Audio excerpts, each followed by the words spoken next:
शैतानिर्रजीम बिस्मिल्लाहिर्रहमानिर्रहीम Safiyan jet TV तू सफियान मेहरबान उम्मीद करने माड़े यूट्यूब ने भैन भरा ठीक ठाक हो सो तो खैरो खरीत नाल हो सो तो अल्लाह ताला ने हिफाज़ मानी चो सो। इस वेला जनाब असा मौजूद हाँ जनाब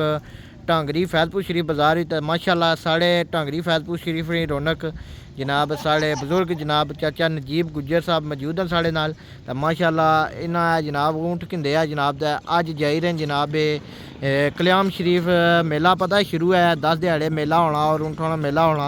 तो माशाअल्लाह साढ़े वास्ते बड़े एजाज़ की गल है कि साढ़े बावे और ऊँट लदने रहे बाबा गुलाम नबी मखरूम तो ये गठियाँ ऊँट शूट लदने रहे तो माशाअल्लाह हूँ इस वेले अस इन्होंने को मौजूद हाँ तो मैं चाचे और माशाअल्लाह गपशप भी हुई है बाकी दोस्त यार भी इतने हैं जनाब तो माशाअल्लाह साढ़े यूट्यूब ने फैन हैं चाचा और तारफ अपना आपू करा सन क्योंकि साड़ी यूट्यूब पर पहली बारी आए तो मैं आना कि अपना तारफ आपू करां जनाब तो अस्सलाम वालेकुम चाचा क्या हाल है ठीक हो सही है ठीक है तो चाचू तुम अपना तारफ कराओ हाँ जनाब। चौधरी मौजम अली तंगदियो चौधरी सफीर तंगदियो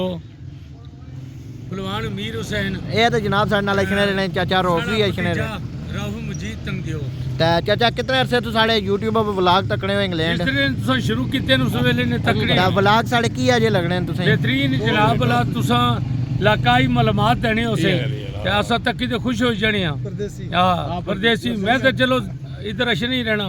हर साल ही ऊँठा शूठा ने मेले होने जेह्ड़े दंदा ने मेले होने चाचा ये पाकिस्तान ही तुसां पसंद करने रहे हो या जुल्लै तुसां इंग्लैंड जाने तो पहले पाकिस्तान ही ज़ाहिरी गल है तुसां दी जिंदगी गुजरी है तो किया जा टाइम गुजरिया बेहतरीन टाइम गुजरिया जी तो मैं तो हर मेले न शौकीन हाँ हर मेले पर मैं हाजिर होना चाहे दंदा न वै ऊँठा न वै बरूदू कबड्डी बीनी जेड़ा भी शुगल वै मैं उत्थे मौजूद होना मी WB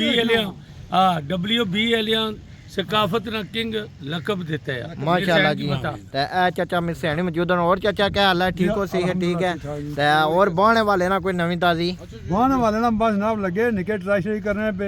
चोई साहब साढ़े बुजुर्ग ते नाल असां तावन करने हर मेले पे जाने माशाल्लाह ते चलो तुसें साड़ियां वीडियो की जियां दसियां रहियां दा ऊँठा ने मेले शेले तकड़े रहे हो पाकिस्तान ते माशाल्लाह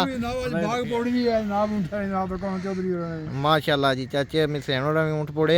ते मी ये गल दसो चाचू जान कितने अरसे तो तुम ऊँट लद्दी रहे हो साड़ी ऑडियंस की दसो हाँ जनाब पता लगे जनाब रखे पियो दादे रखे दादे वलदोरा अगुआ सो हाँ शुरू तो माशाल्लाह जी सन 2016 में 36 मन 10 बार तक खर्च आया माशाल्लाह जी माशाल्लाह फिर मामा नवी फौत हो गए ना ये निके पिछले सन लगी गए माशाल्लाह रे पर हमारा ठीक ठाक लेकिन इन्हें चाहिए हूँ पर साल पिछले 36 मन 10 साढ़े चाचा मैं बिस्मिल्लाह करा जनाब असम ठीक कर रही हैं सारे काबिले माशाल्लाह ऊँट है चेक करो जनाब चाचे और कल्याम शरीफ जा रहा दरबार पर माशाल्लाह सलाम करने तो ऊँट चाचे नजीब और जो लिया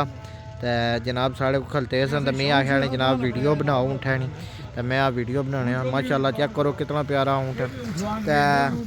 तो चाचा और है चको जनाब ऊँट जनाब पोड़े आने तो माशाल्लाह ऊँट है कि जनाब तकी रहे तो चाचा ऊँठा ही सिरकट लवाओ हाँ जरा तक्का नशा करना को नहीं करना कौन चिकना माशाल्लाह चेक करो हाँ बेहतरीन ऊँट है जनाब तो इंशाल्लाह कल्याम शरीफ भी जासा असां उत्थे भी तुसें ब्लॉग दसां तो अज मैं जनाब इत्थे दसां तो बाकी सारे दोस्त यार तैयार होए साढ़े भी तो माशाल्लाह चेक करो चाचे और अल्लाह तुसें नसीब करे माशाल्लाह खूबसूरत जनवार है